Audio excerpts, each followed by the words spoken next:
Y el tema que vamos a estudiar en esta sesión corresponde al equilibrio químico.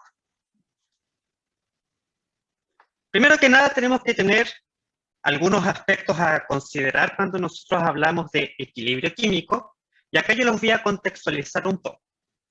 Generalmente lo que ustedes han visto en los distintos cursos de química que han tenido, me refiero en su etapa escolar, o algunos cursos introductorios más avanzados de química en la universidad, lo que generalmente ustedes realizan, por ejemplo, con los cálculos estequiométricos, es el estudio de las reacciones irreversibles. ¿Qué quiere decir que una reacción sea irreversible? Que en términos prácticos y aplicados, primero que nada, ocurren completamente de una manera unidireccional. ¿Cómo nosotros podemos identificar en este contexto cuando tenemos una reacción irreversible? Nosotros lo podemos hacer mediante el análisis de la ecuación química que describe dicho proceso, en donde, ¿qué es lo que van a ustedes a observar si tenemos una reacción irreversible? O sea, que va en una única dirección, vamos a ver una flecha en un único sentido. Por lo tanto, si yo veo una flecha en un único sentido, ¿qué es lo que debo reconocer? Esta reacción es irreversible. ¿Qué quiere decir que es irreversible? Que transcurre en una única dirección. En este caso, esta reacción avanza hacia la formación de productos, en donde tenemos un único producto, que es el agua, el cual se forma a partir de hidrógeno y oxígeno molecular. Como el mismo nombre de la clase lo dice, nosotros durante la sesión del día de hoy y de la próxima semana vamos a estudiar las reacciones que se encuentran en equilibrio. ¿Y cuál sería una definición bien concisa y adecuada en relación a los procesos en equilibrio? Podemos definir un proceso en equilibrio como un estado en el cual no se observan cambios a medida en que transcurre el tiempo. Esta definición de equilibrio lo podemos aplicar tanto a un equilibrio físico y un equilibrio químico. En este contexto, un ejemplo de equilibrio físico es cuando existe entre dos fases de una misma sustancia, que más adelante vamos a ver un ejemplo de ello. Y en el caso de cuando hablamos de un equilibrio químico, este se alcanza, y esto es importante que siempre lo tengan presente, esto se alcanza cuando los reactivos se transforman en productos con la misma velocidad que los productos se vuelven a transformar en reactivos. ¿Qué quiere decir con esto? Cuando se alcanza el equilibrio químico, las reacciones, que vamos a llamar directa e inversa, ocurren con la misma velocidad y este proceso se mantiene de manera constante. En este contexto, como consecuencia de lo que les acabo de mencionar, la concentración de los reactivos y los productos van a permanecer constantes. O sea, cuando tenemos una reacción química que alcanza el equilibrio, siguen ocurriendo las reacciones químicas de formación de productos y formación de reactantes, o sentido directo y sentido inverso, que lo podemos utilizar como sinónimos, pero a la vez que ocurren esos procesos, las concentraciones tanto de productos como reactivos se mantienen constantes. Ese concepto es muy importante que ustedes siempre lo tengan presente. ¿Consultas hasta el momento? ¿Alguna duda o algo que quieran que discutamos que no haya quedado lo suficientemente claro? La T es temperatura, ¿no? Sí. O tiempo. Ah, ya. Gracias. Es temperatura. Cuando esté mayúscula, siempre va a hacer referencia a temperatura. Si la T es minúscula, hace referencia al tiempo.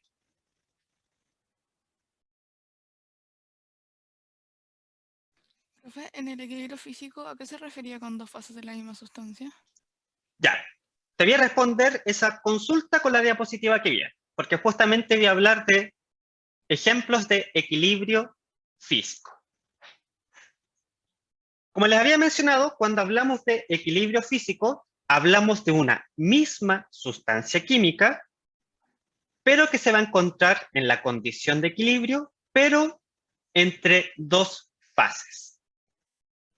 Por ejemplo, lo que representa la imagen que ustedes ven en el costado superior derecho, representa una situación de equilibrio físico entre moléculas de agua, que están representados como esos pequeños esferas de color rojo, que están atrapadas en este recipiente de vidrio, que están en estado gaseoso, y que se encuentran en equilibrio con el agua que está en este vaso, pero que se encuentra en estado líquido.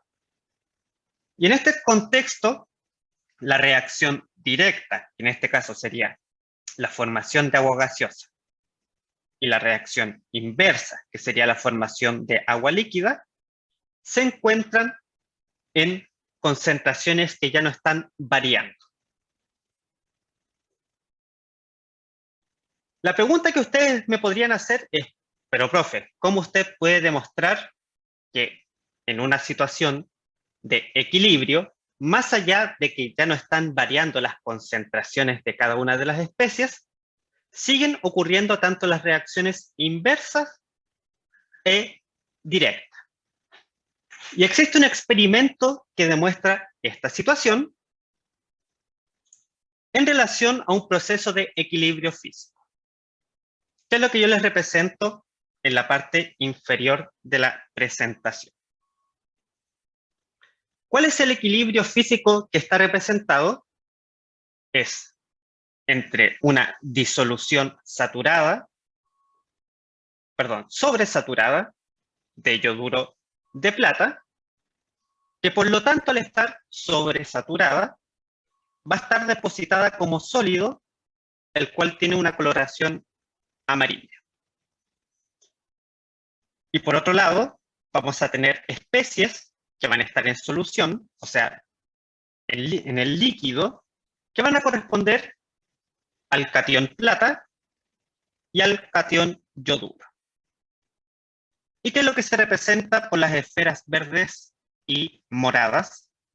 Que cada una representa, en el caso de las esferas verdes, a el catión plata, por ser un átomo más pequeño, y las moradas al anión yoduro, que como ustedes saben, el yodo tiene un mayor volumen atómico. Continuando con este ejemplo, lo que se puede realizar para demostrar que a pesar de que se alcanza la condición de equilibrio, sigue ocurriendo las reacciones tanto inversa y directa, lo que podemos realizar es agregar una solución saturada que contenga yoduro de plata, pero en el cual el yodo esté marcado radiactivamente. Ustedes a lo mejor conocen personas que se han hecho algunos exámenes médicos en donde se utilizan sustancias radiactivas. Uno de los átomos más utilizados para estos experimentos son el átomo de yodo, el cual tiene un isótopo radiactivo, y ese mismo principio lo vamos a utilizar acá. Si nosotros agregamos una solución saturada en donde el yodo es radiactivo, vamos a poder identificar si se encuentra solamente en la solución o se encuentra a su vez en el sólido. Insisto, como vamos a estar agregando una solución saturada, esto no va a afectar mi condición de equilibrio. ¿Qué es lo que ocurre cuando agregamos nuestra solución saturada de yoduro de plata, donde el yodo se encuentra marcado radiactivamente? Vamos a observar que luego de un tiempo van a comenzar a aparecer átomos marcados isotópicamente de yodo en el sólido. Entonces, a partir de este experimento, podemos demostrar que independiente de que se haya alcanzado la condición de equilibrio y que no varíen las concentraciones tanto de productos como reactantes, siguen ocurriendo las reacciones inversa y directa en una reacción que presenta una situación de equilibrio.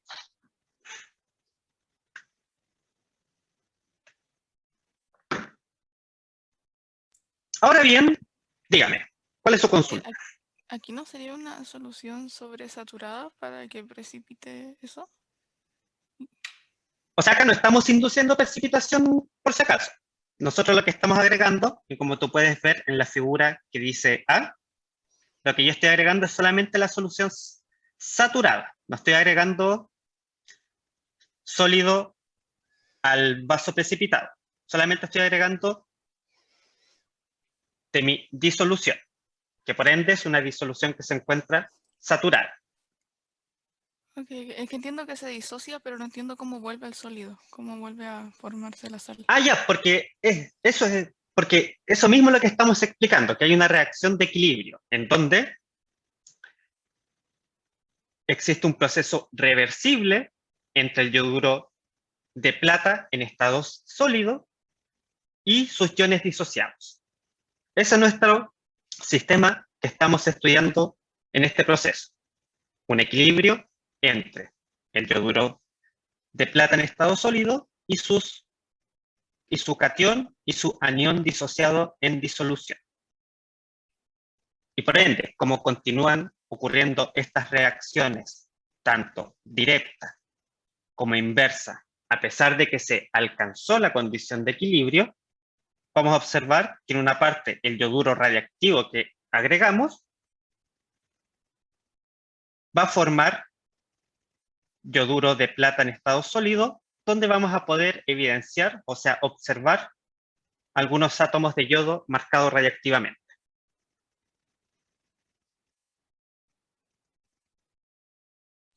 Profesor, Dígame. es que aunque se disocien, no, ¿esto es tanto un equilibrio físico como químico o solo cuenta como físico? Solamente físico, ¿por qué es solamente físico? Porque no están cambiando las características químicas de los compuestos que estamos observando, o que estamos analizando, mejor dicho. Acá no hay una reacción de transferencia de electrones, no hay una reacción en donde ocurra la formación de nuevos compuestos químicos, solamente el yoduro de sodio se está disociando en su catión plata y en su anión yoduro. Pero no existe una diferencia química entre estas especies más allá de que solamente se encuentran disociadas cuando están en solución o cuando se encuentran en estado sólido. Por esta razón ¿Profe? sería un ejemplo de equilibrio físico. ¿Profe? Cuéntame. O sea, como usted dijo, entonces sería un ejemplo de equilibrio físico porque lo que hacemos con la disolución o sea, saturada, estamos agregando que tanto en las dos fases que finalmente formamos, ahí está como el mismo tipo de molécula, o sea, como que se las transfieren constantemente para generar las mismas fases. Exactamente. O sea, Ya, acá tenemos dos fases, eso sí, eso no lo puedes olvidar.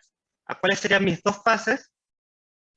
Sería el yoduro de plata en estado sólido, fase sólida, y mis iones disueltos que se encontrarían en una fase líquida.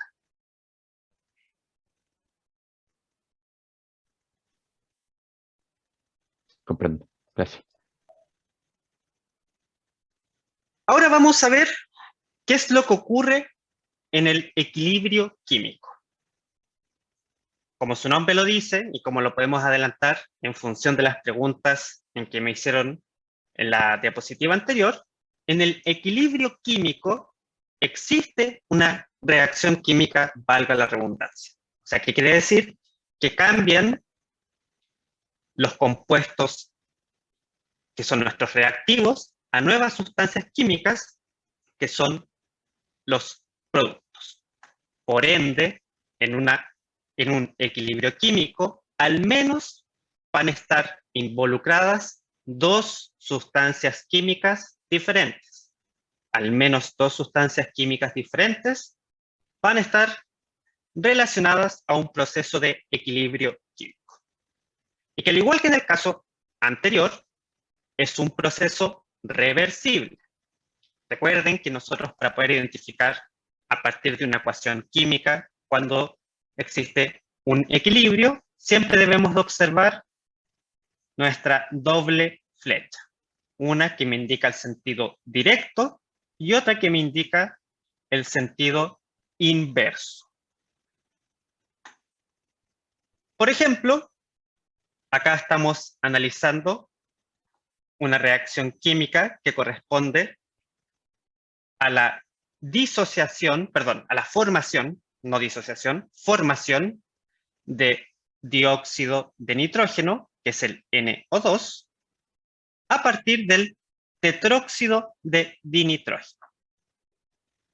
Y esta es una reacción que depende directamente de la temperatura. ¿Qué es lo que se grafica con la imagen que ustedes ven? En donde pueden observar que hay primero un tubo incoloro y que si yo comienzo a aumentar la temperatura de este tubo incoloro, se empieza a formar poco a poco un gas de color marrón. ¿Por qué se está formando este gas de color marrón? Debido a que es el color característico que tiene el dióxido de dinitrógeno. Por ende, al aumentar la temperatura, en este caso, yo favorecí la formación de mi producto, que es el dióxido de nitrógeno.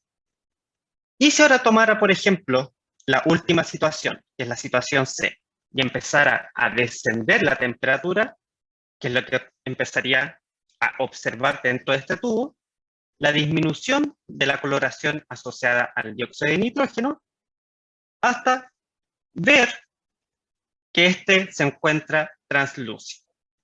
¿Por qué se provocaría esto? Porque en este caso, para la reacción que yo estoy estudiando, el tetróxido de dinitrógeno es un gas incoloro. De esta manera yo puedo demostrar que es un proceso reversible a partir de la variación de la temperatura de mi sistema de reacción.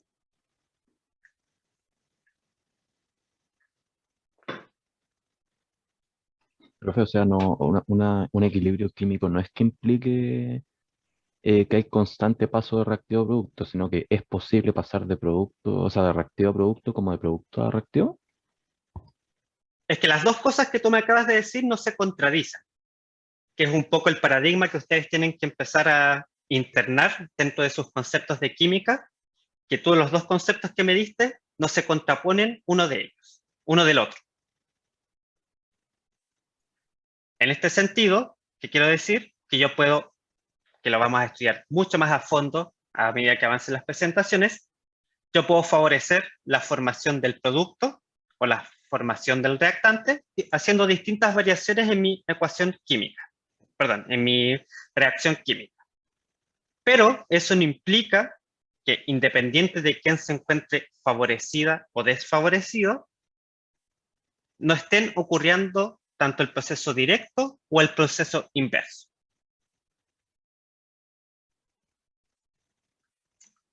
Gracias. Profesor, Dígame, ¿para dónde aumentaba la temperatura? en este caso, aumentaba la temperatura de izquierda a derecha.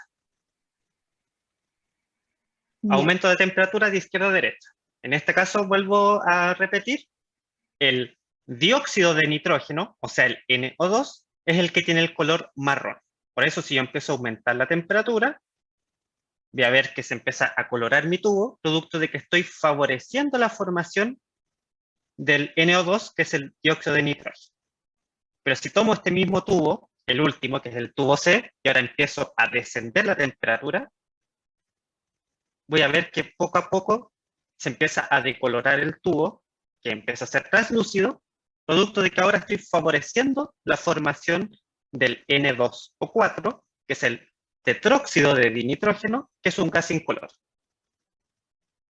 Que sería también una manera de demostrar que existen procesos que son reversibles dentro de las reacciones químicas.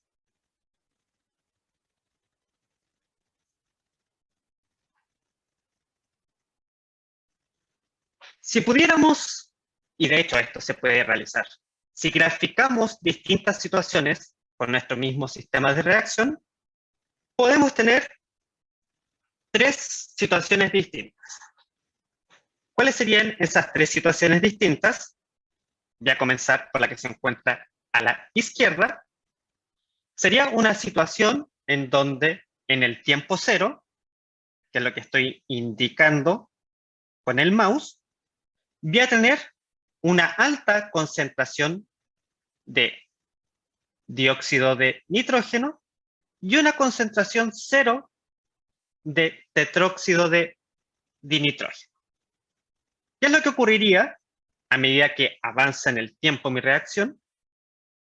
Yo observaría que empieza a disminuir la concentración del dióxido de nitrógeno, y a medida que disminuye, por razones obvias que nosotros podemos inferir, comienza a generarse y por ende a aumentar la concentración del tetróxido de nitrógeno. ¿Hasta qué punto? Hasta el punto en que esas concentraciones se hagan constantes, pero evidencio que en mi sistema tengo concentraciones medibles de los dos compuestos. Ahora voy a pasar a la situación que se encuentra en la parte central de la diapositiva, en donde voy a realizar el proceso en el cual ahora comienzo con una alta concentración del tetróxido de dinitrógeno, que es el N2O4, y del mismo modo que en el caso anterior, ¿qué es lo que yo voy a empezar a observar? Que en este caso comienza a disminuir la curva de concentración del del tetróxido de dinitrógeno a medida que aumenta la concentración del dióxido de dinitrógeno hasta que ambas concentraciones se hagan constantes. En el último caso, ¿qué es lo que puedo realizar? Partir con concentraciones de las ambas especies y puedo ver que ellas se van a modificar.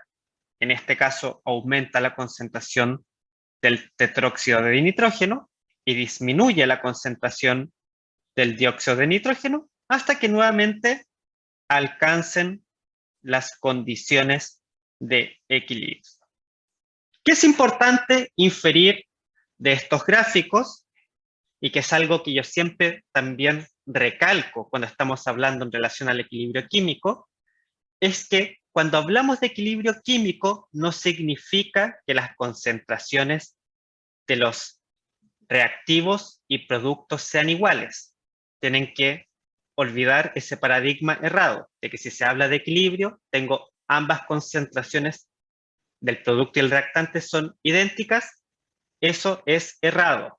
Eso solamente me lo van a dar mi constante de equilibrio, que va a ser un concepto que vamos a trabajar más adelante. Pero insisto, una situación de equilibrio químico no implica necesariamente que yo tenga concentraciones iguales de reactivos y productos, que es lo que ustedes también pueden observar a partir de los 3 gráficos que discutimos hace un momento. Profe, ¿puede aceptar a la gente de la sala de espera, por favor? Ya, estamos Gracias. listos. Profesor, Dígame. es que en el primer caso eso pasa porque aumenta la temperatura. Y por eso se empieza... En este caso, para este experimento, no pensemos en el factor de la temperatura como preponderante para poder explicar los resultados que estamos observando. Porque después vamos a ver, insisto, en diapositivas un poco más adelante, que la temperatura puede tanto favorecer como desfavorecer la formación de mis productos. Que eso ya es un concepto un poco más termodinámico, que lo vamos a trabajar el día de hoy, pero en diapositivas que vamos a ver casi en la parte final de la clase del día de hoy. Así que no lo relacionamos directamente a que aumentó o disminuyó la temperatura. Después vamos a ver que vamos a poder ser capaces de predecir si, por ejemplo, la temperatura ¿Favorece la formación del producto o favorece la formación del reactante? Acá en este caso, ¿qué es lo que estamos estudiando? Una reacción química que se encuentra, que es un proceso de una reacción de equilibrio entre dos especies. ¿Cuáles son esas dos especies? El producto, en este caso, el dióxido de nitrógeno, y el reactante, el tetróxido de dinitrógeno. Profesor, Dígame. también el equilibrio químico no sería como las concentraciones iguales entre reactantes y productos. No es como que, no entiendo si es o no, que por ejemplo la concentración del sistema, por decir así, es la misma, pero la de los componentes varía, ¿es eso? ¿O eso es justo lo que no es? Tú lo puedes responder simplemente analizando los gráficos. Y yo te voy a hacer como las preguntas para que tú me puedas responder tu misma inquietud. Tomando cualquiera de los tres gráficos, cuando se alcanzó la condición de equilibrio, ¿la concentración de reactante es igual a la concentración de producto? No, no es. Efectivamente, como tú dices, no lo es. Por lo tanto, yo ya descarto que para obtener la condición de equilibrio significa que tenga que tener la misma concentración tanto de producto como reactante.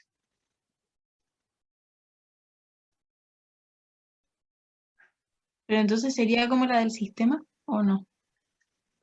Solamente las concentraciones del sistema cuando se alcanza la condición de equilibrio. ¿Qué quiere decir esto?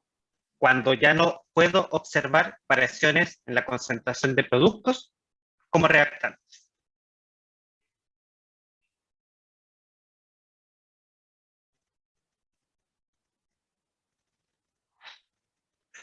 Ahora, ¿qué es lo que vamos a realizar? Vamos a graficar lo que sería un proceso irreversible. Y para eso vamos a considerar una reacción química en donde reaccionan los compuestos A y B para formar los productos C y D. ¿Qué ocurre para este tipo de reacciones? En la condición inicial, yo voy a observar que en este caso solamente tengo concentraciones de A y B y nulas concentraciones de C y D. A medida que avanza mi reacción, que es lo que yo voy a observar, que las concentraciones de C y D comienzan a aumentar, y en el caso de las concentraciones de A y B comienzan a disminuir. ¿Hasta qué punto? Hasta que se consumen por completo A y B y forman completamente o dan paso a la formación de los compuestos C y D. En un proceso reversible, explicado nuevamente por una reacción del tipo donde reacciona A más B para formar C y D, yo voy a encontrar que en la condición de equilibrio voy a observar concentraciones medibles de los 4 compuestos químicos que están relacionados a mi ecuación química. Profe, Dígame. es que ahí no entendí como si tiene que, como qué tiene que ver, como si como que se baje una y la otra, como que se acerque las concentraciones a como que uno como en el gráfico. ¿En cuál gráfico prefieres que lo veas? ¿En el que estoy mostrando ahora o en el anterior que era este? No sé cómo. Ya, Es que no por entiendo ejemplo, qué tiene que ver. ya. Por ejemplo, acá nosotros estábamos viendo qué es lo que ocurre en un proceso irreversible. Cuando yo les había explicado lo que era un proceso irreversible, les había adelantado que es una reacción unidireccional, o sea que va solo en un sentido. En este caso, ¿cuál es el sentido? Formación de productos que es C y D. ¿Y cómo se forma C y D? A partir de unos reactantes que son A y B. ¿Qué es lo que ocurre inicialmente? Yo tengo concentraciones medibles de A y B Y como todavía no comienza la reacción, obviamente yo no puedo medir las concentraciones de C y D porque todavía no existen esos compuestos químicos. Ahora, si yo comienzo la reacción química, ¿qué es lo que va a ocurrir? Yo veo que empieza a aumentar la formación de los compuestos C y D, que yo lo grafico a partir de sus concentraciones. Y obviamente, a medida que se forman C y D, se empiezan a consumir los compuestos A y B. ¿Hasta qué punto se consumen? Hasta que se consuman por completo, debido a que es un proceso irreversible, o sea, unidireccional. ¿Cuándo se va a detener esta reacción química? Cuando todos los compuestos A y B se hayan transformado a los compuestos C y D. Por eso, este es un caso de un proceso irreversible, unidireccional, porque únicamente, una vez finalizada esta reacción química, yo observo solamente productos en mi reacción. En cambio, en un proceso del tipo reversible, o sea, donde tengo una reacción directa e inversa a la vez, cuando se alcanza la condición de equilibrio, voy a observar y puedo medir las concentraciones de las 4 especies que están participando en mi proceso reversible. Profe, Ah, ya. Dígame. para hacerlo rápido y no atrasarlo más, o sea, depende de las condiciones en las que nosotros dejemos esta reacción reversible como para poder apreciar concentraciones de producto reactivo a la vez. Porque, O por sea, ejemplo, lo estaba pensando, si usamos el ejemplo de antes, el del gas incoloro, en ese nosotros digamos como en un mismo tiempo, o sea, por ejemplo, en el tiempo A no lo teníamos constante. O sea, teníamos uno, perdón. O sea, Siendo- ya, buena pregunta y menos mal me la hiciste para que quede aún más claro. En A, yo igual tengo de los dos compuestos, el incoloro y el coloreado. ¿Cuál es la diferencia en el caso A? Que está muy favorecida, en este caso, la formación del reactante, o sea, el incoloro, más que el coloreado. Pero, de todas maneras, puedo medir concentraciones de los dos compuestos. Lo mismo pasa en el caso completamente contrario, en donde está muy coloreada el tubo, que me indica la formación del producto, pero de todas maneras yo sigo teniendo concentraciones medibles de mi reactante. Eso ustedes se van a dar cuenta con lo que voy a empezar a comenzar a discutir ahora. Me lo va a entregar esa información la constante de equilibrio. La constante de equilibrio me va a indicar para una reacción química qué proceso está más favorecido, la formación del producto o la formación del reactante. Pero insisto, independiente de quién esté favorecido o no, yo voy a poder determinar concentraciones de ambas especies porque se encuentran en un equilibrio, que a lo mejor está muy favorecido para un lado o para el otro, pero puedo medir concentraciones tanto de reactantes como productos. o sea, finalmente ahí estábamos midiendo un instante en base a la temperatura, pero si nosotros dejáramos a tal una temperatura constante como la que lleva a C y la dejamos en el tiempo, ahí en un gráfico tendríamos las líneas constantes, ¿o no? Exactamente, como tú dices. Ya comprendo. Muchas gracias. Bueno, como les adelantaba, acá vamos a empezar a introducir ya términos que nosotros podamos cuantificar en relación a los procesos de equilibrio. ¿Y cuál es el primer término importante que vamos a explicar y vamos a estudiar? Corresponde a la constante de equilibrio K sub C, en donde se representa como K sub C, producto de que está expresada en función de las concentraciones.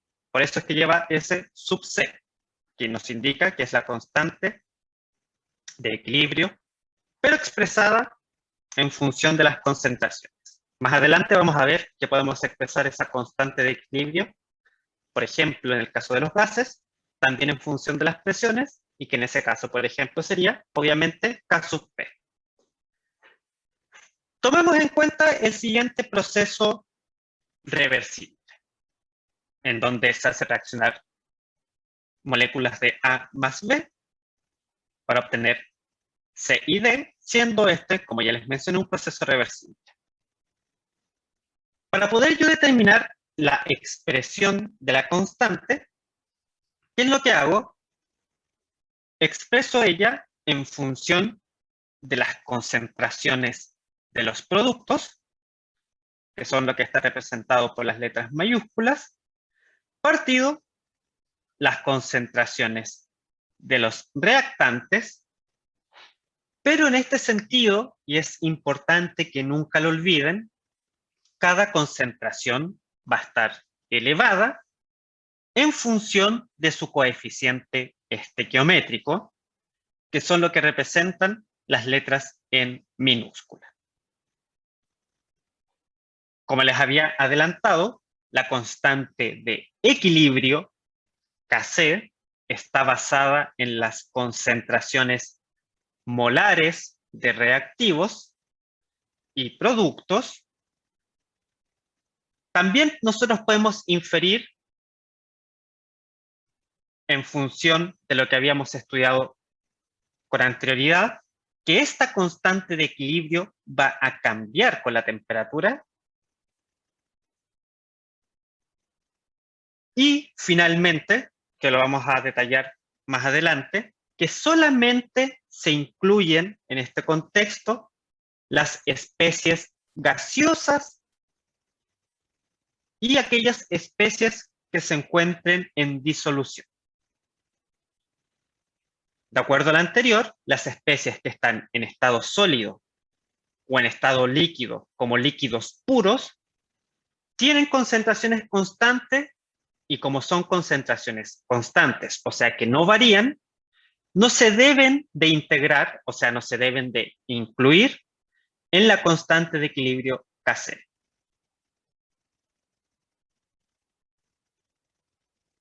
Profe, perdón, ¿se integran o no se integran? No se integran. O sea, verdad.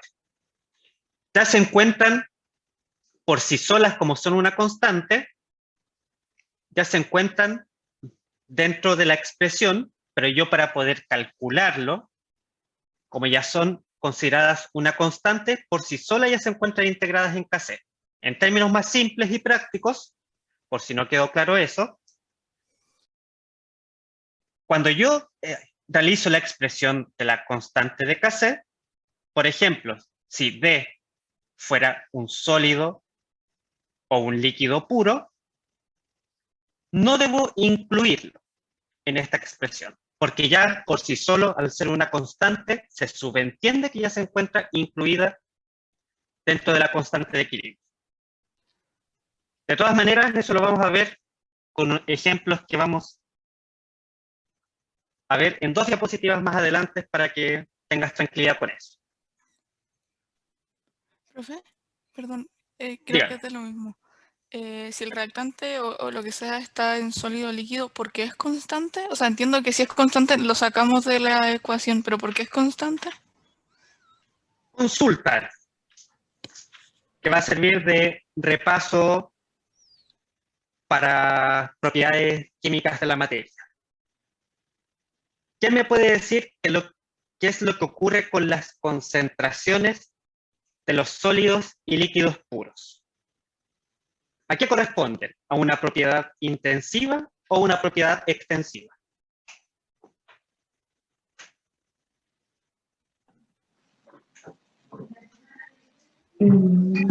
¿Qué dice el público? Concentración de sólidos y líquidos puros. Su concentración, ¿es una propiedad intensiva o extensiva? ¿Cómo? Profesor, creo que hay alguien en la sala de espera, para que lo deje entrar, porfa. No me acuerdo de eso, profe. O sea, lo vi en el colegio, pero no lo... Recuerden, si es una propiedad intensiva, significa que es independiente de la cantidad de sustancia. Y si es extensiva, por lo tanto, sí depende de la cantidad de sustancia. ¿De acuerdo a eso? Vuelvo a preguntar. La concentración de los sólidos y líquidos puros, ¿es una propiedad intensiva o extensiva? Extensivo, ¿no? Para que nunca se les olvide, es una propiedad intensiva. No depende de la cantidad de sustancia. Por esa razón, como son una propiedad intensiva, la concentración no cambia en función de qué cantidad de materia tengo.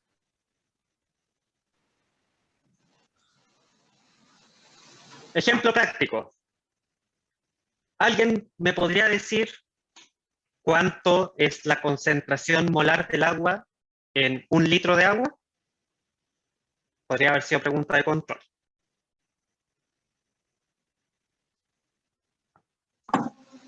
¿Cuánto sería la concentración de agua en 1 litro de agua? Concentración molar. Considerando que la masa molar del agua es 18 gramos mol. Lo hacemos mentalmente a la rápida. ¿Concentración molar se refiere a fracción molar? No, la concentración molar. Moles de soluto. Sería 55,5 moles. Exactamente, es lo que dice su compañera. ¿Por qué? Porque en 1 litro de agua, por ejemplo, tenemos, si asumimos que la densidad es 1, tenemos 1000 gramos de agua. Y como la masa molar es 18 gramos mol, tengo que hacer esa simple división de 1000 gramos dividido 18. ¿Cuánto nos da eso? 1000 dividido 18, 55.5 mol. Y si consideramos que nuestro volumen es 1 litro, nos da que es 55.5 molar. Ahora bien, si ahora yo les pregunto, ¿cuánto es la concentración molar del agua, pero en vez de 1 litro, háganlo con 500 ml? ¿Va a ser la misma concentración o me va a variar?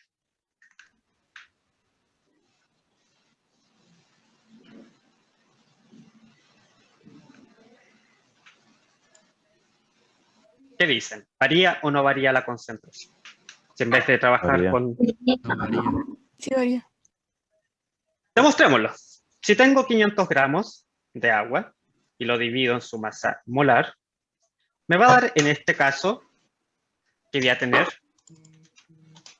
27.77 mol. Pero en este caso el volumen va a ser 0.5 litros. Y si yo ese número de mol lo divido en 0.5, me va a dar que su concentración molar es de 55.5 molar. Por lo tanto, acá demostramos matemáticamente que en los líquidos y en los sólidos, la concentración de la sustancia no varía independiente de la cantidad con que yo esté trabajando. Siempre su concentración, mientras estén en estado puro, va a ser la misma, independiente de la cantidad de materia con la que yo esté trabajando. Por esa razón es que los sólidos y líquidos puros no se integran y ya se asume que están integradas en la constante de equilibrio Kc.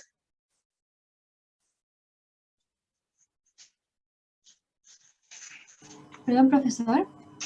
Dígame. Que no entendí lo último que dijo recién. Vuelvo a insistir. En el caso de los líquidos y los sólidos puros, su concentración siempre va a ser constante. No va a variar independiente de la cantidad de sustancia y de materia que estemos trabajando. Siempre su concentración va a ser la misma. Por lo tanto, en la expresión de la constante de equilibrio no las consideramos y por lo tanto ya se considera que están integradas en la constante de equilibrio. Gracias. ¿Profe? Dígame. ¿Podría repetir, por favor, eso de cuando eran extensivas o intensivas? Recurso mnemotécnico, como se denomina. Intensiva es independiente de la cantidad de sustancia. Por lo tanto, extensiva va a ser lo contrario, que va a significar que sí depende de la cantidad de sustancia. Ya, gracias. Para ver si entendieron el concepto. La densidad de una sustancia química sería una propiedad intensiva o una propiedad extensiva. Intensiva. Intensiva. Excelente, intensiva, porque independiente que yo tenga 100 gramos, 50 gramos, 100 ml o 200 ml, la densidad no varía. Eso mismo ocurre con las concentraciones de las sustancias sólidas o líquidas puras. Continuemos avanzando, chiquillos. En función de lo que habíamos estado hablando, es que podemos identificar distintos tipos de equilibrio para un sistema de reacciones químicas. ¿En función de qué? En función de las fases en que vamos a encontrar los distintos componentes que participan en nuestro equilibrio químico. Podemos encontrar un equilibrio homogéneo, ¿qué quiere decir esto? En el cual todas las especies químicas están en la misma fase, que es lo que se ejemplifica en la parte superior de la presentación, en donde los compuestos A, B, C y D, todos están en estado gaseoso. Por otro lado, en el caso de un equilibrio heterogéneo, como podemos deducir, las especies químicas se encuentran en distintas fases. En este caso, los reactantes A y B se encuentran en disolución, acuosa en este caso. El compuesto C se encuentra en estado sólido, que por ejemplo puede ser la formación de un precipitado en una reacción química. Y D se encuentra en estado gaseoso. Chiquillos, disculpen, pero me pueden dar un minuto, que parece que me están llamando por una emergencia. Solamente quiero un segundo y vuelvo con ustedes. Todo bien, profe, no se preocupe.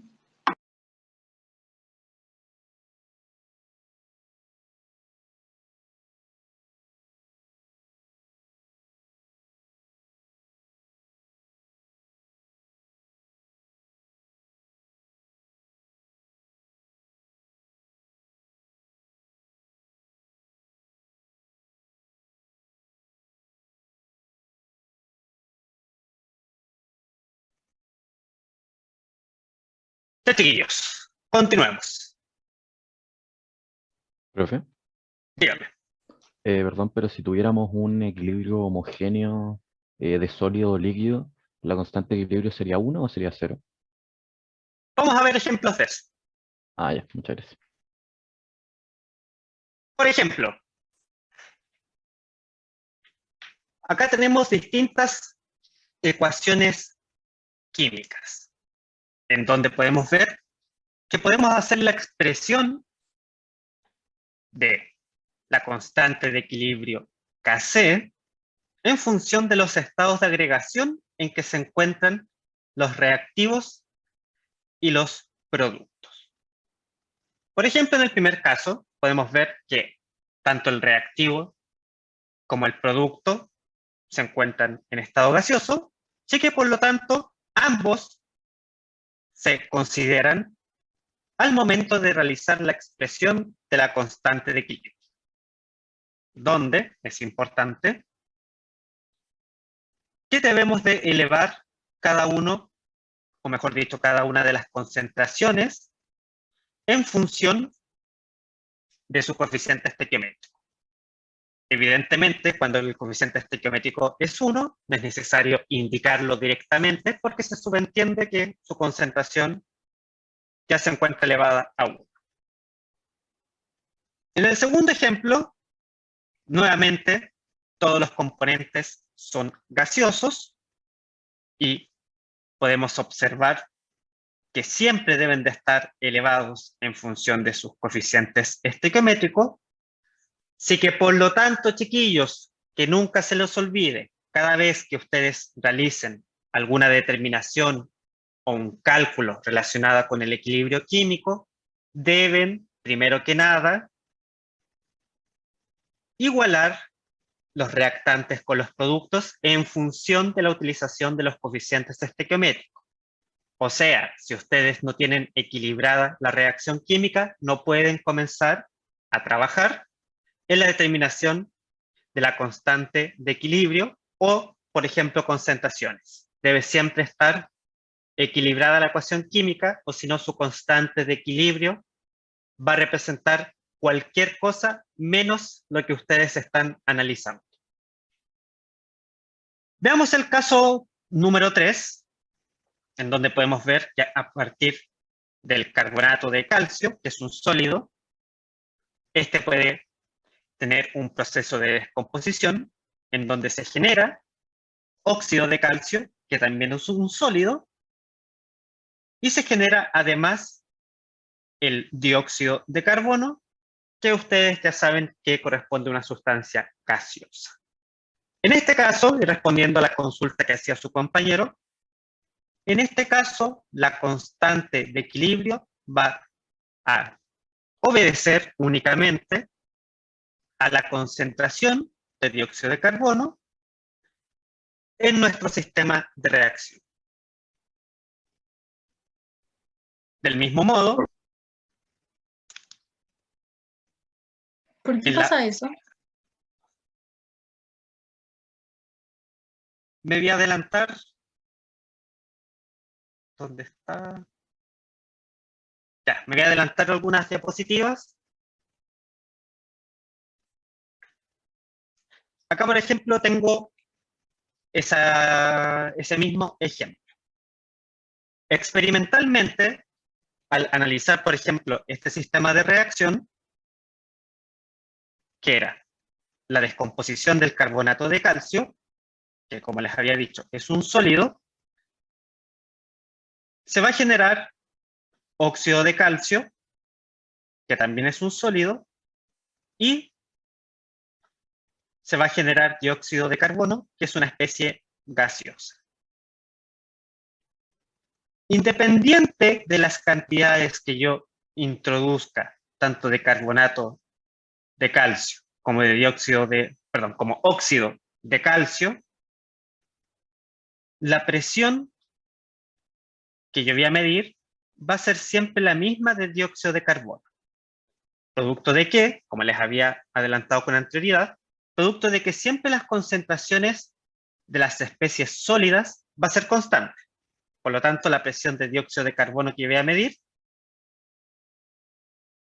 va a ser igual si en este caso yo la mido, por ejemplo, con una columna de mercurio, que es lo que se está representando en ambas imágenes. Por esa razón, en este caso la constante va a depender únicamente de la concentración de dióxido de carbono que corresponde a una especie gaseosa. Y como ustedes saben, Perfecto. a partir de la presión, como en un gas, yo puedo determinar su concentración.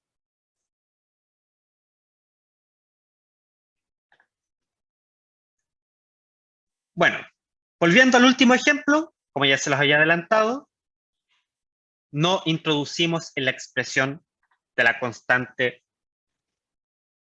de equilibrio Kc sustancias sólidas, por lo tanto, en este último caso, la constante Kc va a depender únicamente de las concentraciones de agua y dióxido de carbono. Ojo, en este caso, el agua está en estado gaseoso y por esa razón yo le incluyo la constante de equilibrio. Pero ¿qué hubiera pasado si se hubiera generado para este sistema de reacción agua en estado líquido? ¿La debería de haber incluido en la constante de equilibrio? No. No. Perfecto, chiquillos.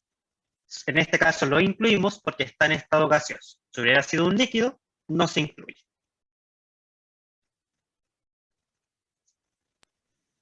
Profe, A yo modo, no- dígame. ¿Qué pasa si en los productos hay puros sólidos, pero en los reactivos hay gases? ¿Ahí te quedaría como uno partido algo o Sí, ya? Entonces se pone como uno cuando no, cuando tiene que quedar en el número. claro. Ya. ¿Profe? Y ahí sería, perdona por interrumpirte, y ahí quedaría demostrado que tú ya estás considerando a partir de ese número 1 que sus concentraciones ya se encuentran consideradas o integradas a la constante de equilibrio. Eso sería una demostración de que, a pesar de que tú no las pones en la expresión como una concentración dada en particular, de todas maneras tú ya la estás considerando dentro de la expresión de la constante de equilibrio.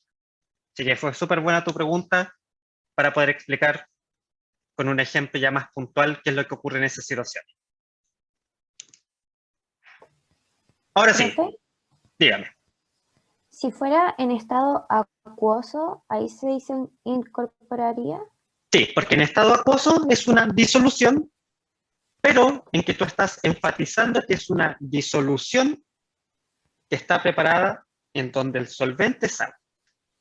Ok, gracias. El acuoso solamente te está indicando eso, es una disolución en donde el solvente es agua, por eso acuoso. Consideraciones generales para la constante de equilibrio Kc. El valor de Kc va a depender de cómo se ajuste la reacción química, que es lo que ya estoy expresando en la parte superior. Tenemos la misma reacción química, que la equilibré desde el punto de vista matemático de dos maneras distintas. Así que, a pesar de que en ambos casos se conserva la ley de conservación de la materia, yo debo de expresar mi constante Kc en función de los coeficientes estequiométricos con que yo estoy trabajando. ¿Qué otra cosa es importante saber?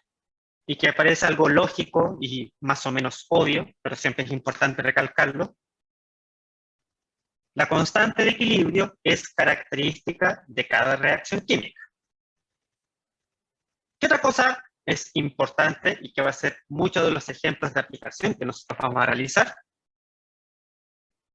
No depende de las cantidades iniciales de reactivos y productos. ¿De qué va a depender?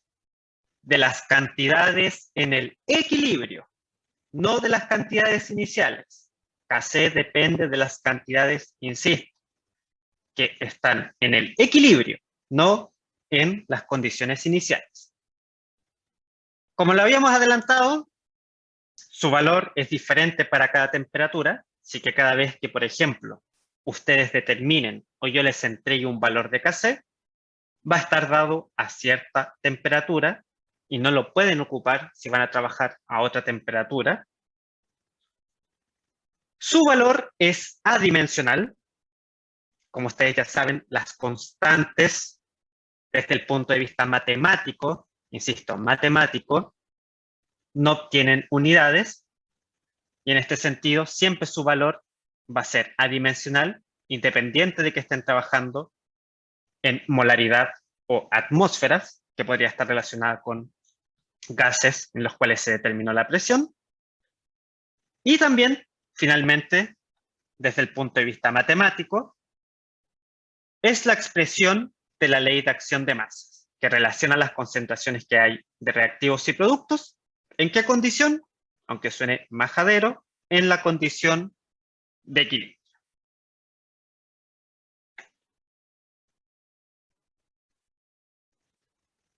En la siguiente diapositiva,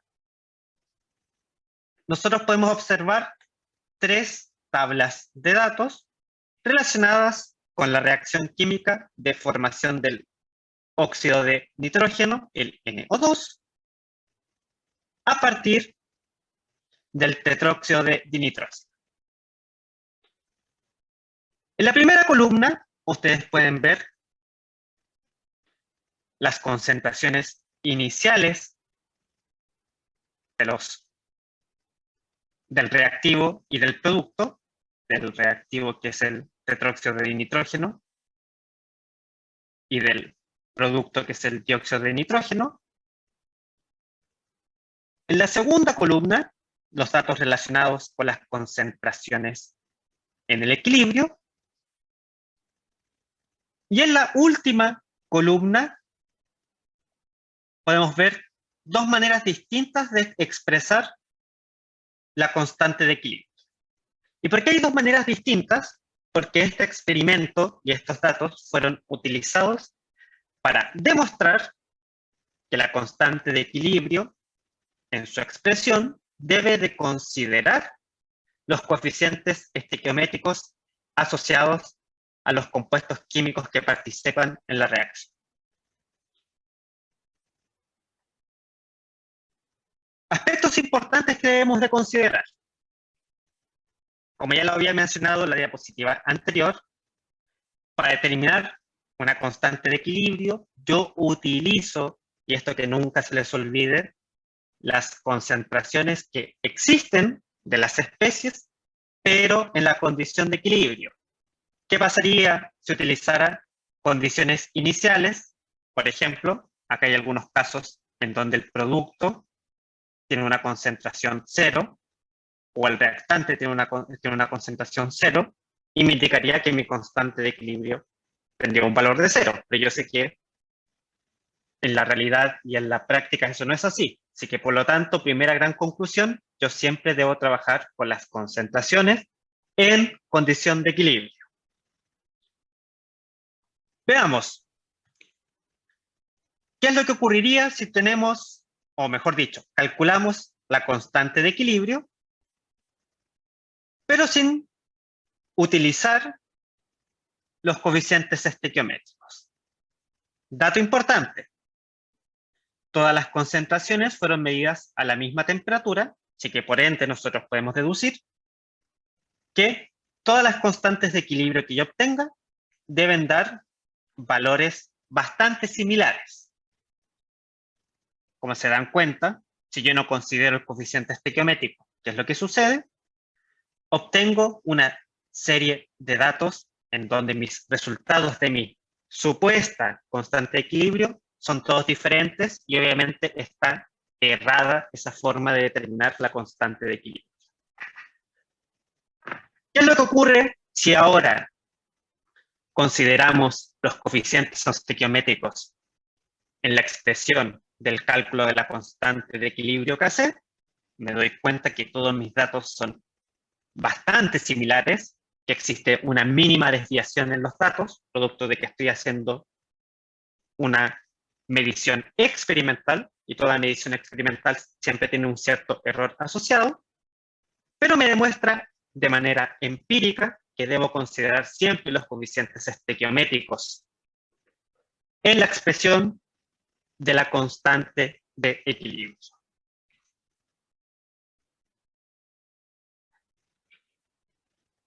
Bueno, ya sabemos cómo se determina la constante de equilibrio, qué especies se involucran en ella, cuáles debemos de considerar, cuáles no.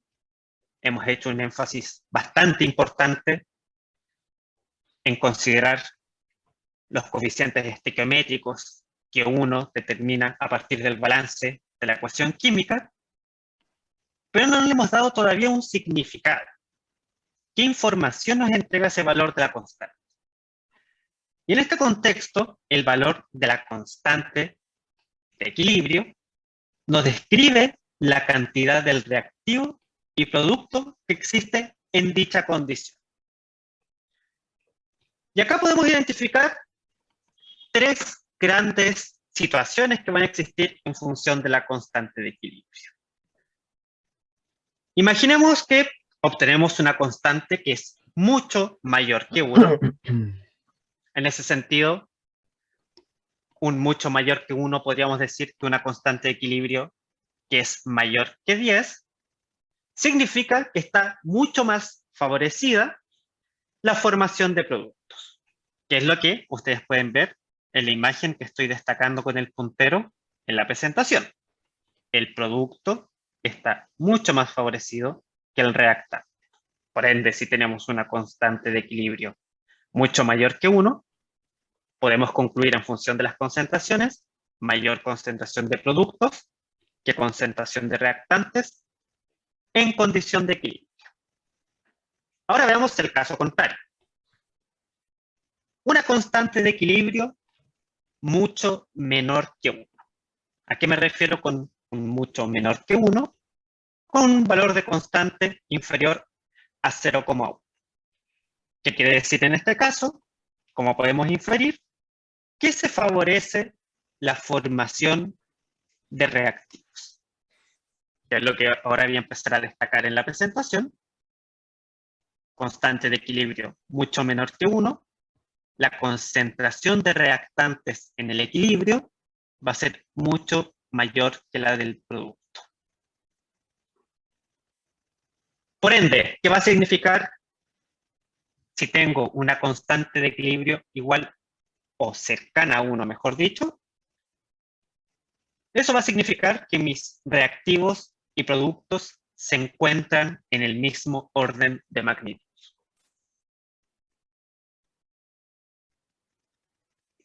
¿Profe?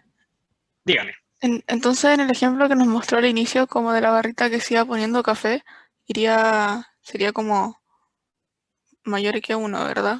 Porque favorecía a los productos. Claro, pero ahí recuerda lo que hacíamos era aumentar la temperatura. Y recuerda que nosotros habíamos dicho que la constante de equilibrio se ve influenciada o tiene una dependencia, mejor dicho, en función de la temperatura. Así que lo que estábamos haciendo en estricto rigor en esos experimentos era cambiar la constante de equilibrio. ¿De qué modo? Cambiando la temperatura. Pero relacionándolo con lo que tú mismo me acabas de decir, obviamente, en la situación en que el tubo estaba mucho más marrón, ahí la constante de equilibrio era mucho mayor que 1, y en el caso en que el tubo estaba incoloro, la constante de equilibrio era mucho menor que 1. ¿Por qué? Porque estaba favorecida la formación del reactante en vez que el producto. Ya, ok. A partir de todos estos conceptos es que podemos introducir lo que se denomina el grado de disociación.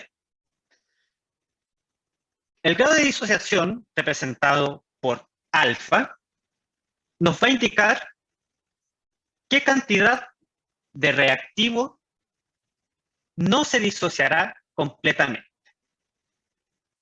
En este contexto, que lo que podemos inferir, que el grado de disociación nos va a indicar un cociente entre los moles que reaccionan y los moles iniciales. En este contexto, como es lógico de pensar, si un compuesto presenta un alfa igual a 1, significa que todos sus moles reaccionaron.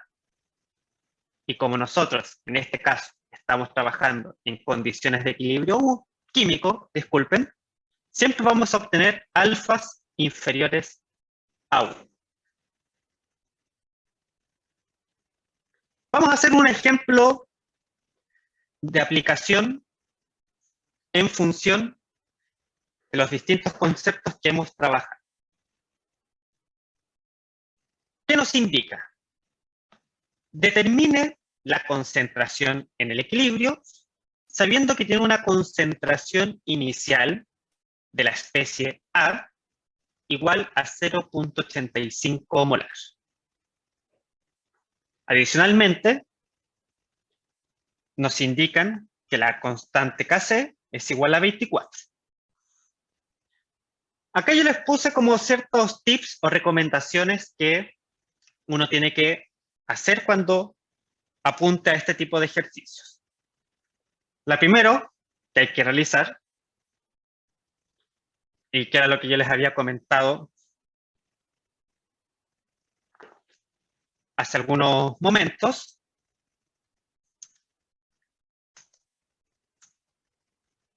es que primero que nada debo de verificar la estequiometría de la reacción. Obviamente en este caso, como estoy trabajando de manera simbólica los compuestos químicos que están interfiriendo, no puedo hacer un análisis estequiométrico. Lo que sí puedo hacer, y debo de hacer siempre, es realizar una expresión para mi constante de equilibrio.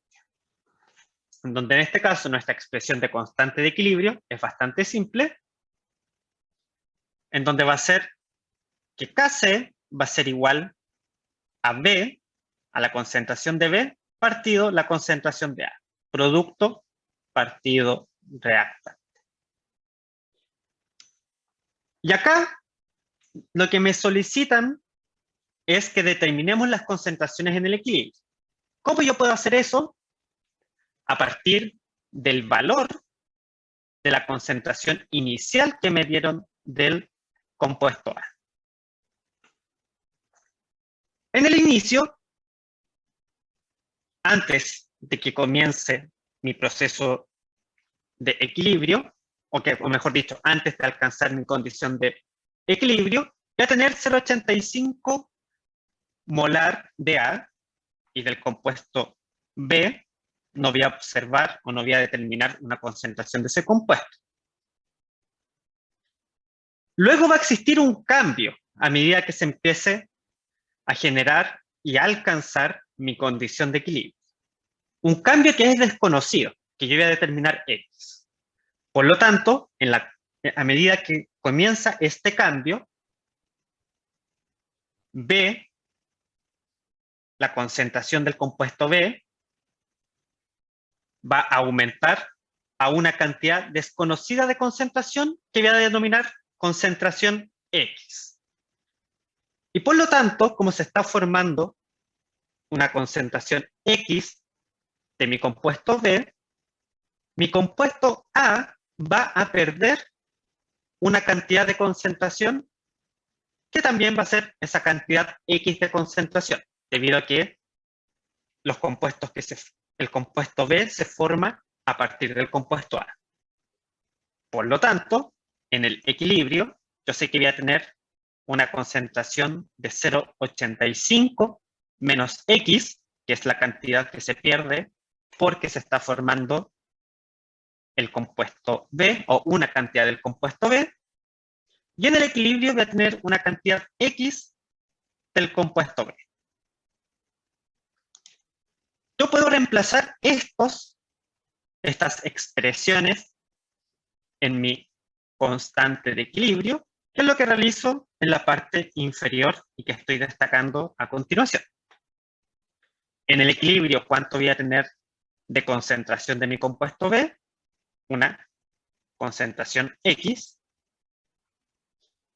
Y del compuesto A voy a tener una concentración en el equilibrio de 0,85 menos X.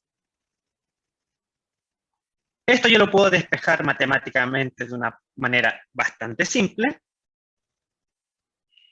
en donde voy a observar, o mejor dicho, determinar que en la condición de equilibrio,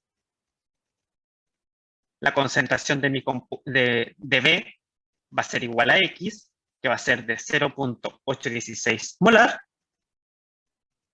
y que en el caso de la concentración del compuesto A en el equilibrio va a ser 0,85 menos X, donde ya habíamos determinado el valor de X, y por lo tanto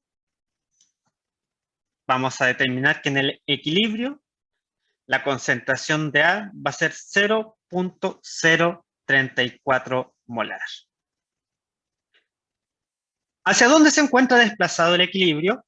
Nosotros simplemente viendo el valor de la Kc, sabemos que es mucho mayor que 1, por lo tanto va a estar desplazada hacia la formación de los productos, y eso también lo podemos inferir a partir de las concentraciones en el equilibrio, donde claramente 0,816 molar, que es la concentración del producto B, es mucho mayor que la concentración del compuesto A, que es de 0,034 molar. ¿Consultas en relación al ejercicio? ¿Alguna? Dígame. El análisis que hizo para el desplazamiento a partir de los valores, ¿cómo era? Recuerda que a mí el dato que me habían... espérate. ¿Por qué datos me estás preguntando? ¿Por los de esta pequeña tabla? O sea, ¿O porque yo sé los...? que a partir del Kc, usted dijo que ya, o sea, Kc es mucho mayor a 1, claro. entonces se favorece la formación de los productos, pero dijo el mismo análisis a partir del 0,816. Ya. Nosotros, aparte de Kc, fuimos capaces de determinar las concentraciones en el equilibrio. Nosotros determinamos las concentraciones en el equilibrio de B y de A. Compara las concentraciones de B y de A. Recuerda que B es el producto y A es el reactante. B es 0.816 molar. Y A, que es el reactante, es 0.034 molar. Viendo los valores, claramente la concentración de B es mucho mayor. Por lo tanto, esto es concordante con el valor de Kc, debido a que yo a partir de las concentraciones también puedo inferir que se encuentra favorecida la formación del producto por sobre la formación del reactante, debido a que la concentración de B es mucho mayor que la concentración de A. Eso en el instante del equilibrio. En el equilibrio, porque recuerda que Ya. yo lo que analizo siempre es mi condición de equilibrio. ¿Profe? Dígame. ¿Por qué sabíamos que la concentración inicial de la B era 0? Porque imagínate que, ¿qué es lo que estábamos haciendo? Teníamos un compuesto puro, supongamos, bueno, no supongamos, lo habíamos llamado A. Y preparamos una disolución de este compuesto 0,85 molar. Y este compuesto lo dejamos a la temperatura, acá yo eso sí no indiqué temperatura, pero para obtener ese Kc que es de 24. ¿Qué es lo que va a comenzar? Ese compuesto al estar ahora en solución va a empezar a reaccionar para formar un compuesto B. Por ejemplo, lo podrías ver como una reacción de reordenamiento, de isomerización. ¿Y puede como existir la posibilidad en que yo ya tenga reactante B, o sea, ya tenga del B, pero además tenga la... Sí, pero eso me lo también tienen que puede indicar ser. antes. Exactamente. En el caso en que yo te dé alguno de esos casos, obviamente te lo voy a indicar. Y de hecho, para la clase de ejercicios vamos a hacer los dos ejemplos. Partimos con solo de uno, partimos con mezcla de dos, o hasta puedo ser más exigente y les puedo decir, bueno, mezclé 4 cosas a tales concentraciones. Díganme ahora cuáles van a ser esas concentraciones en el equilibrio. Todos esos supuestos nosotros debemos de ser capaces de poder resolverlos. Y obviamente vamos a hacer ejercicios relacionados con esos tipos de problemas. Chiquillos, dejamos hasta acá. Creo que ha sido mucho para esta hora y media de clases, así que descansemos unos 15 minutos y a las 11:45 volvemos. Gracias, profe. Muchas gracias, profesor. Nos vemos chiquillos.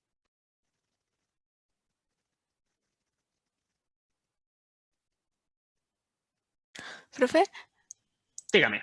de esta clase, no, la siguiente vamos a hacer ejercitación o tenemos que ir ahora a hacer ejercitación del libro. Vamos a hacer ejercicios la próxima clase. La idea mía es que, bueno, si ya no alcanzamos a terminar el tema, lo vamos a seguir continuando la próxima clase, pero el fuerte de la otra clase va a ser hacer ejercicios. Aunque ahora igual vamos a analizar algunos. Ya aquí.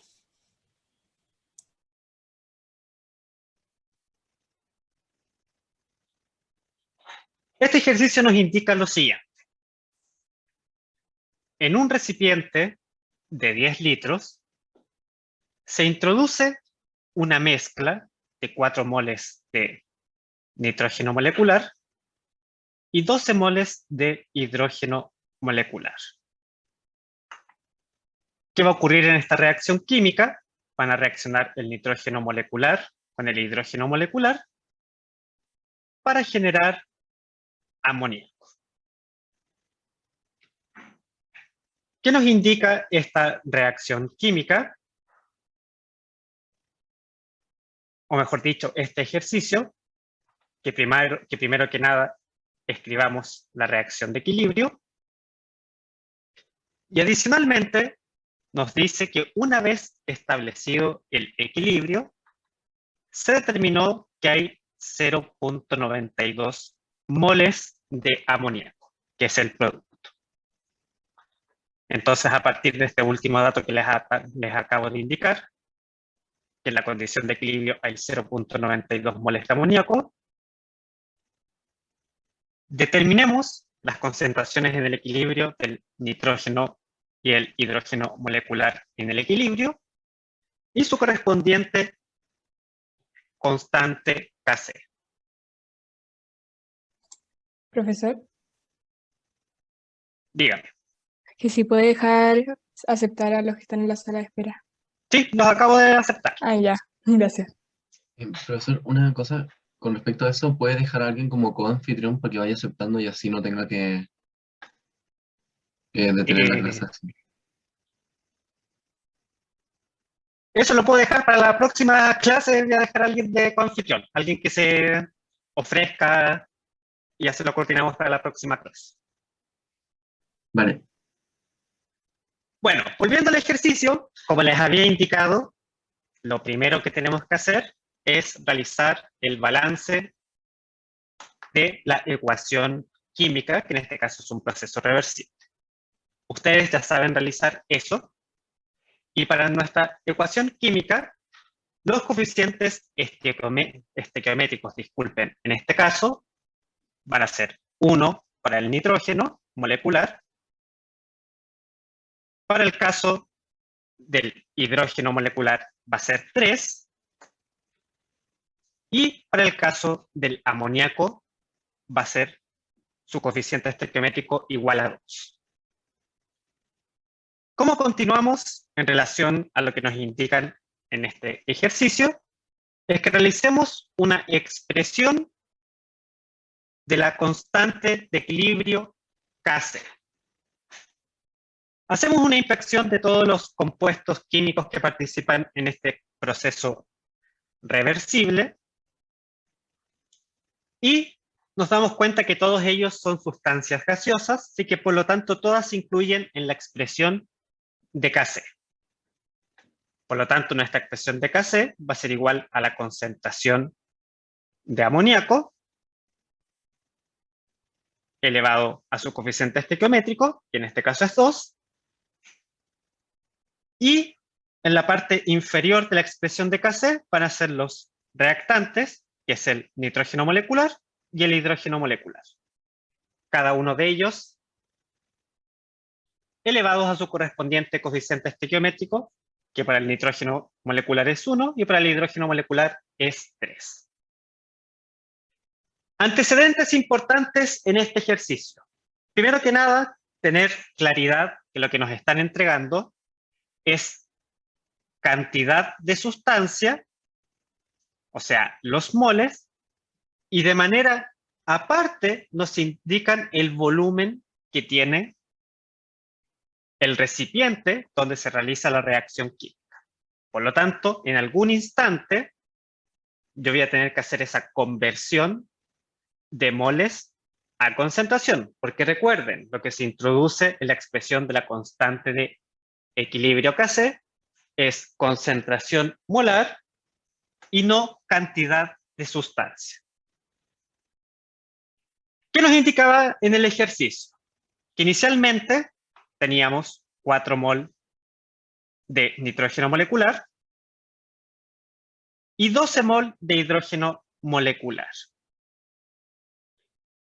Y por lo tanto, en el inicio podemos inferir que no tenemos a nuestro producto, por lo tanto, su concentración va a ser, o mejor dicho, su cantidad de sustancia, o sea, sus moles en el inicio, va a ser 0.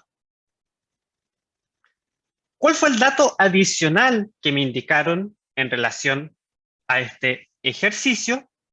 Era un dato clave, en el cual me indican que en la condición de equilibrio hay 0.92 moles de amoníaco. Por lo tanto, en la condición de equilibrio, yo puedo indicar que hay 0.92 moles de amoníaco, y a partir de ese dato puedo determinar cuántos moles en el equilibrio van a haber de nitrógeno molecular e hidrógeno molecular. Mi pregunta es la siguiente: ¿cómo creen ustedes que yo fui capaz de poder determinar la cantidad de sustancia que se perdió, tanto de nitrógeno como hidrógeno molecular? cuál fue el procedimiento o las relaciones que yo utilicé para poder realizar dichas predicciones en los cambios en el equilibrio. Una proporción respecto a los coeficientes estequiométricos. Excelente. Como acaba de decir su compañero, lo que yo realicé para poder expresar dichas restas fue utilizar una proporcionalidad en relación ¿a quién? A los coeficientes estequiométricos de los distintos compuestos que participan y los moles en equilibrio que me entregaban en función del amoníaco. Consulta general, porque este desarrollo en este ejercicio, esta es la parte fundamental para poder seguir avanzando. Todos tienen claro cómo se obtuvieron la pérdida de los 0.46 moles en el caso del amoníaco. Yo tengo esa duda. ¿De dónde sacó eso? Exactamente, vamos a resolver esa duda y para eso voy a cambiar la pantalla y me voy a pasar a un método más arcaico. Denme un segundo. Este es el ejercicio 2. Ya, ¿todos están viendo un PDF que estoy compartiendo? Ya. Sí, profe.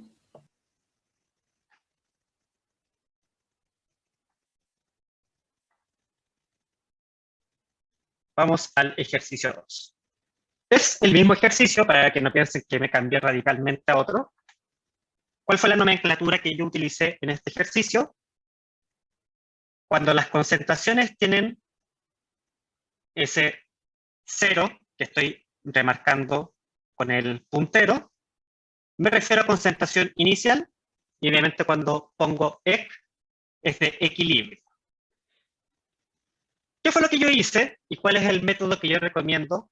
Aunque no es necesario que todos ustedes utilicen el mismo método, siempre y cuando lo hagan de manera adecuada. ¿Qué es lo que hago yo?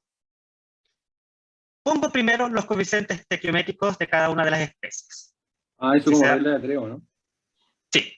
Es que en el fondo la regla de 3, como había dicho su compañero, es una proporcionalidad. A partir de la regla de 3 yo puedo obtener la proporcionalidad de los cambios en la cantidad de sustancias o también de las concentraciones, dependiendo de qué es lo que me están indicando. En este caso, recuerden que yo tenía los valores de la cantidad de sustancias.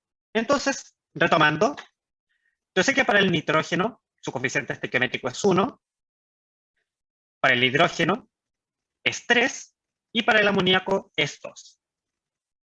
Recapitulo, en el inicio, 4 mol de N2, 12 mol de hidrógeno, 0 de amoníaco.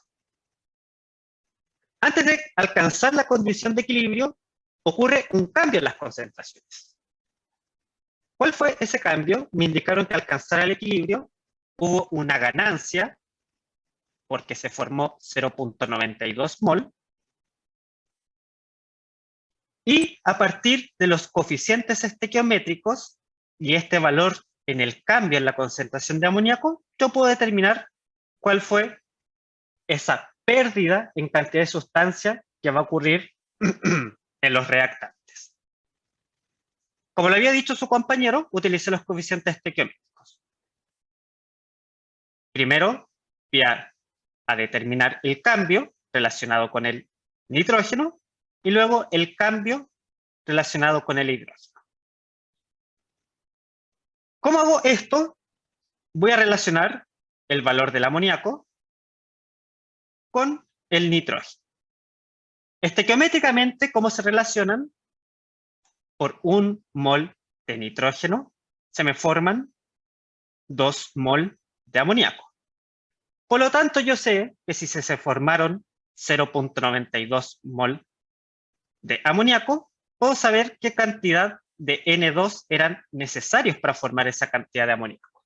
Y eso lo resuelvo, como le había dicho su compañero, por la clásica metodología de una proporcionalidad por regla de 3. Si yo multiplico 0.92 mol por 1 y lo divido por 2, que es una proporcionalidad a través de una regla de 3, determino que los X, que son los mol de nitrógeno, En este caso es 0.46 mol. Y lo mismo puedo realizar para el caso del hidrógeno. En este caso, el hidrógeno y el amoníaco están en una proporcionalidad 3:2. Nuevamente, yo voy a determinar ahora el valor de Y, que va a ser el cambio en los mol de hidrógeno molecular, de la misma manera que lo hice para el N2. Por lo tanto, en este caso, el valor de Y, en función de la estequiometría de la reacción, y en consecuencia de la proporcionalidad por una regla de 3, me indica que el cambio asociado al hidrógeno molecular es de 1.38. Gracias. Pregúnteme. Ahí no es necesario como que o sea, que sumen los 0,92. ¿En qué sentido te refieres sumar los 0.92? O sea, como se agregaron esa cantidad de moles de amoníaco, como que no tienen que, esos salieron de los reactivos, no tienen por qué sumarse y dar eso. Mira, a lo mejor voy a responder tu pregunta con la siguiente tabla que voy a indicar más abajo. A continuación yo expreso qué es lo que ocurre en el equilibrio. Voy a partir por el amoníaco porque es el dato que nosotros trabajamos todo el desarrollo del ejercicio. ¿Cuánto tenía en el inicio? Una concentración igual a 0. ¿Cuál fue su cambio? Una ganancia de 0.92 mol. Por lo tanto, ¿cuántos mol de amoníaco tengo en el equilibrio? Los 0.92 mol. Para poder formar esos 0.92 mol, disculpen, tuve que tener evidentemente una pérdida de mol de nitrógeno e hidrógeno molecular, porque son los reactantes que se transforman para formar un producto. Por lo tanto, como se están transformando, hay una cantidad de sustancia que se pierde. ¿Y qué fue lo que yo había determinado en el paso anterior? A partir de las reglas de 3 que habíamos realizado. Por lo tanto, yo inicialmente tenía 4 mol de nitrógeno molecular. ¿Y cuánto fue lo que perdí? Había dicho que era el valor de X, que era 0.46. Por lo tanto, los mol de amoníaco en el equilibrio es de 3.54 mol. Y lo mismo lo puedo realizar con el hidrógeno. Nuevamente, y vuelvo a repetir, como el hidrógeno es un reactante, si cierta cantidad de ese reactante se transforma en un producto, hay una pérdida de cantidad de sustancia. Si inicialmente tenía 12 mol, y yo determiné cuánto se perdía, o sea, esa pérdida se traduce en ganancia de amoníaco, había determinado que eso iba a corresponder a Y, que en este caso era 1.38 mol. Por lo tanto, si hago esta resta, sé que en el equilibrio voy a obtener 10.62 mol de hidrógeno molecular. Como les había mencionado con anterioridad, lo que ustedes deben de siempre recordar es que Kc está en función de concentraciones y no de cantidad de sustancia, o sea, los mol. Recordemos que el volumen, perdón, en donde se realizaba esta reacción, era un volumen de 10 litros. Así que como yo tengo los mol y tengo el volumen, fácilmente puedo transformarlos en concentraciones. ¿Y qué fue lo que hice en el subsiguiente paso? Dividir todas las cantidades de sustancia en el volumen de 10 litros. Ahora que yo ya tengo las concentraciones en el equilibrio, las puedo reemplazar en mi expresión de Kc. Si yo las reemplazo y resuelvo en función de considerando los coeficientes estequiométricos, puedo determinar que mi valor de Kc para la reacción de formación del amoníaco es de 0.02. Recuerden que la Kc Es una constante adimensional.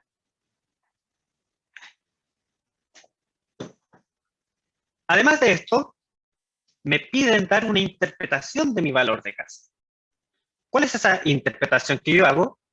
Recuerdo que la Kc me indica qué proceso va a estar favorecido. La formación de productos, la formación de reactantes, o van a estar en unas concentraciones que van a ser bastante similares entre sí, o sea que no se ve favorecido ninguna de las dos reacciones, la reacción directa, la reacción inversa.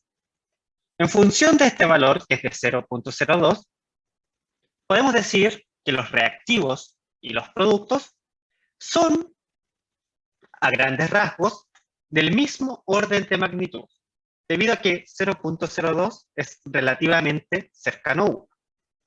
Sin embargo, el equilibrio se encuentra desplazado, ligeramente favoreciendo a los reactantes. ¿Por qué razón? Porque evidentemente 0.02 es menor que 1. ¿Dudas o consultas con este ejercicio? Profe, ¿qué era lo del orden de magnitud? El orden de magnitud se refiere a la relación que hay entre la constante de equilibrio y su interpretación física. Recuerda que nosotros habíamos dicho que si el valor de Kc era mucho mayor que 1, significa que está favorecida la reacción directa. ¿Que cuál es la reacción directa? Formación de productos. Si la Kc es mucho menor que 1, habíamos dicho que estaba favorecida la reacción inversa, o sea, que es la formación de reactantes.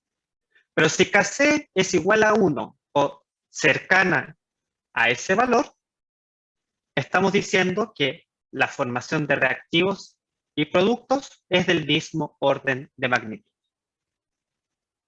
Ok, ya. ¿Profe? Dígame. Eso se determinaba con el alfa, ¿no? Acá no nos hemos metido todavía con el alfa. Ah, perdón. Pero, perdón, entonces me confundí. ¿Por qué entonces Pero, finalmente eran del mismo orden? pero el alfa lo vamos a utilizar sobre todo cuando veamos o analicemos reacciones de disociación. Si quieren eso lo pueden dejar anotado dentro de sus apuntes, que cuando es que nosotros vamos a trabajar principalmente con el alfa, cuando hablemos de reacciones de disociación. Para ser más claro, por ejemplo, disociación de ácidos y bases débiles.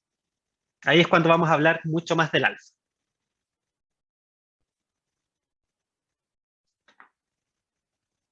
Muchas gracias, profe. Pero, o sea, ¿son del mismo orden por el Kc, ¿no? Es que es menor Claro, a acá 0,1. a partir del valor de Kc determinamos que son del mismo orden de magnitud, pero que sin embargo podemos determinar que se encuentra ligeramente favorecida la formación de los reactantes. Y de hecho tú lo puedes eso determinar viendo las concentraciones que hay de productos y reactantes en la misma expresión de Kc. Ah, o sea, se dice como que es del mismo, son del mismo orden porque está relativamente cerca del 1, A pero eso aún se, así, a eso aún se así, refiere. ya. O sea, pero aún así sigue Por siendo menor ejemplo, que 0,1. claro, cuando por ejemplo decimos que hay más de un orden de magnitud de diferencia, es que es mayor de 10 veces, por ejemplo.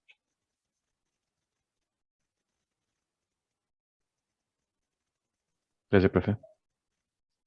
Entonces volvamos con nuestra presentación. Bueno, continuando, acá dejo expresados algunos ejercicios que vamos a trabajar la próxima semana, en donde vamos a seguir aplicando cada uno de estos conceptos, tanto desde un punto de vista matemático, como desde un punto de vista de darle sentido a esos valores que nosotros vayamos obteniendo. Y a continuación el concepto que vamos a comenzar a trabajar va a ser la constante de equilibrio Kp. Tengo una pregunta. Dígame, ¿cuál es su consulta? Como a partir de qué tan chico tiene que ser el Kc como para que se considere solamente como desplazados en los reactivos. Eso lo habíamos dicho anteriormente, que para poder determinar que ya sea de un orden de magnitud importante, habíamos dicho que en el caso de que sea mucho mayor, mayor a 10, y mucho menor a 1, estamos haciendo referencia a menor a 0,1. Pero por ejemplo, en ese ejercicio era 0,02, entonces igual es menor a 0,1, pero igual se considera como el mismo. ¿Cómo? ¿0,1 es mayor que 0,02? Perdón, que 0,2. Sí.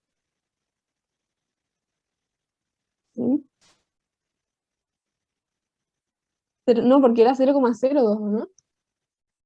Si es 0,0, ahí tendrías razón. Si fuera 0,0, podríamos decir que se ve favorecida la formación de reactivos. Ya. Profesor, Dígame. ¿podríamos hacer el ejercicio como del 5 de la diapositiva 17? Que esa como que no la vimos, ningún ejemplo.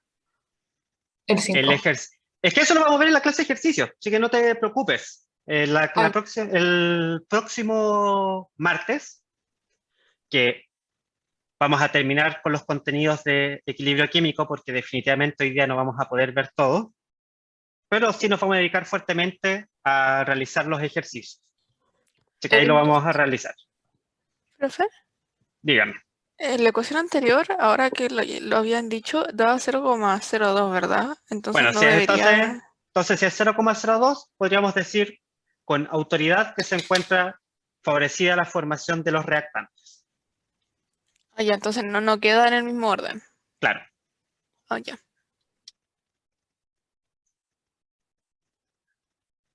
Como les había mencionado hace algunas diapositivas atrás, en el caso de los gases es mucho más común, en vez de trabajar con su concentración, es trabajar con sus presiones parciales. Por ende, como es lógico de pensar, nosotros podemos expresar la constante de equilibrio para el caso de los gases en función de dichas presiones, lo cual vamos a determinar o vamos a llamar Kp.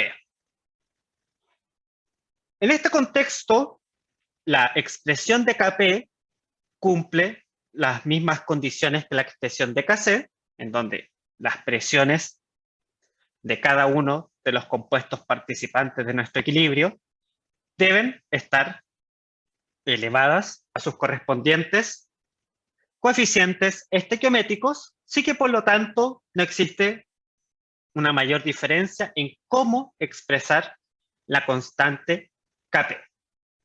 Recuerden, por lo tanto, en relación a lo anterior, Kp, constante expresada en función de presiones, Kc, constante expresada en función de concentración. Lo que sí es interesante saber es que si existe algún método o modo de poder transformar nuestra constante Kp en Kc o viceversa. Y para eso nosotros podemos recordar la expresión de los gases ideales, en la cual Pv es igual a nRT, y que por lo tanto yo puedo expresar como la presión de un gas X va a ser igual al número de moles de la sustancia X partida su volumen por RT. Por lo tanto, yo puedo reemplazar ese X en función de cada uno de los participantes de mi ecuación química, en donde voy a considerar que A y B son reactantes y C y D son productos. Por lo tanto, como nosotros habíamos dicho,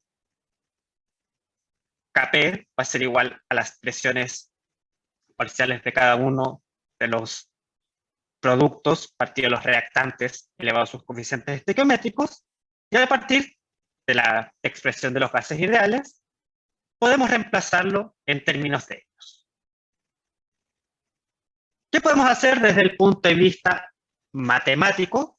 Podemos racionalizar nuestra expresión. O sea, en el fondo podemos unir todos aquellos términos que sean coincidentes y poder simplificar nuestra expresión para Kp.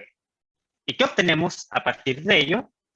Que la constante Kp va a ser igual a las concentraciones de los productos partido las concentraciones de los reactantes, cada término elevado a su coeficiente estequiométrico, por el factor común RT, que fue producto de la racionalización, y si nosotros recordamos las propiedades básicas de las fracciones, esto va a quedar expresado como una diferencia. ¿Diferencia de qué?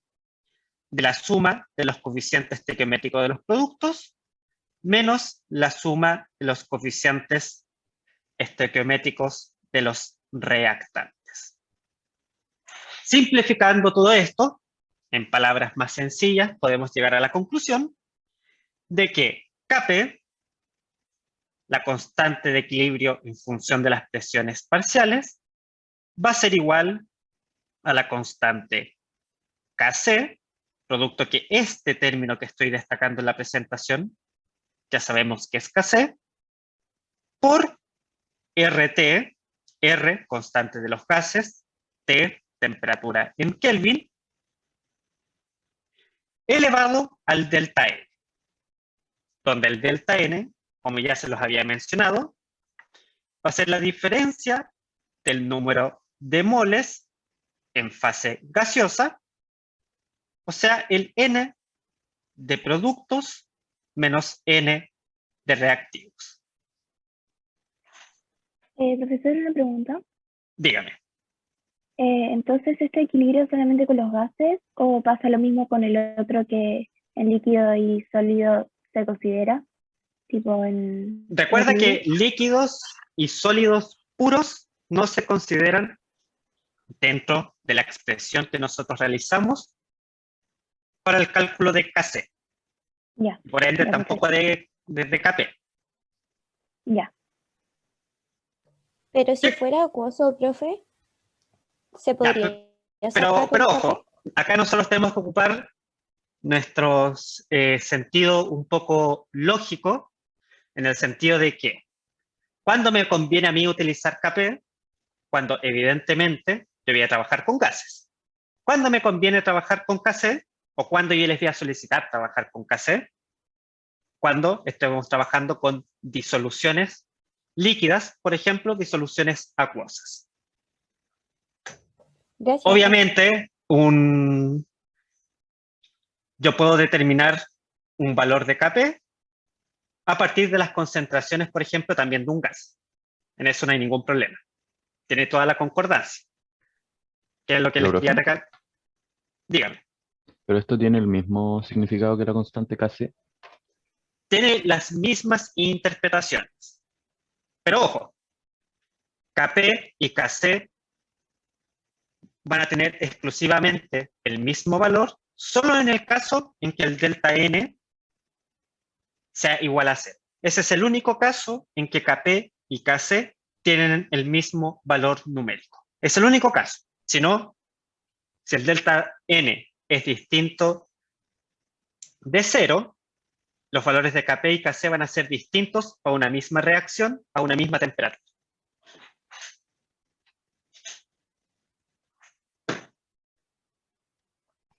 Profesor, Dígame. una pregunta, es que es de otra cosa, que tengo entendido que tenemos que hacer un control ahora. O sea, no sé a qué hora. ¿Usted sabe? Sí, en 10 minutos más. Así que, menos mal que ya. me lo recordó, porque si no iba a seguir hablando. Lo dejamos hasta acá, chiquillos. Recuerden, el próximo martes no hay control, así que por lo tanto tampoco va a haber revisión de control ese día, al menos que ustedes me lo pidan para el control de propiedades coligativas. Así que lo dejamos hasta acá. Nos queda todavía por avanzar. Para su tranquilidad, ya pasamos como la parte más compleja, el resto se hace un poco más amigable, disculpen, de lo que ya vimos. Les deseo mucho éxito en su control que van a tener el día de hoy, en estos momentos. Así que dejamos hasta acá nuestra clase de hoy día bien. Muchas gracias, y retomamos. profesor. Bien. Muchas gracias, profe, que está muy bien. Hasta luego. ¿Profesor? Igualmente para Gracias. ustedes. Profesor. Gracias. Chao, profe, cuídese. Oh, muchas gracias. Oh, Gracias. no. Profe. Dígame, lo estoy escuchando. ¿Me podría pasar su mail para estar en contacto? Que yo soy el delegado, para ver lo de eso, perfecto. sobre el control de las propiedades. ¿Profe? Ahí está mi correo. Pero recuerden, el control que tienen ahora es con la profesora Campodónico. Gracias. Y obvio, Chao. ¿Profe? cuénteme. Profe. Sí, por ejemplo, quiero que me explique cómo hacer algún ejercicio del control. ¿Prefiere que le hable por mail o por Canva? Lo que se te haga más cómodo a ti. Ok, En ese sentido no me hago mayor problema. ya. Gracias. Profesor, Díganme. que yo le mandé unas dudas al mail. Ya, No son perfecto. de esta materia, son de otra, pero le quería preguntar igual. Bueno, después cuando lo revise, ahí te voy a contestar. Ya, muchas gracias. Chao, De que esté nada, bien. igualmente. Buen fin de semana. Que tenga un lindo fin de semana, profe. Chao. Igualmente ustedes, cuídense harto, Chao, eviten profe. salir.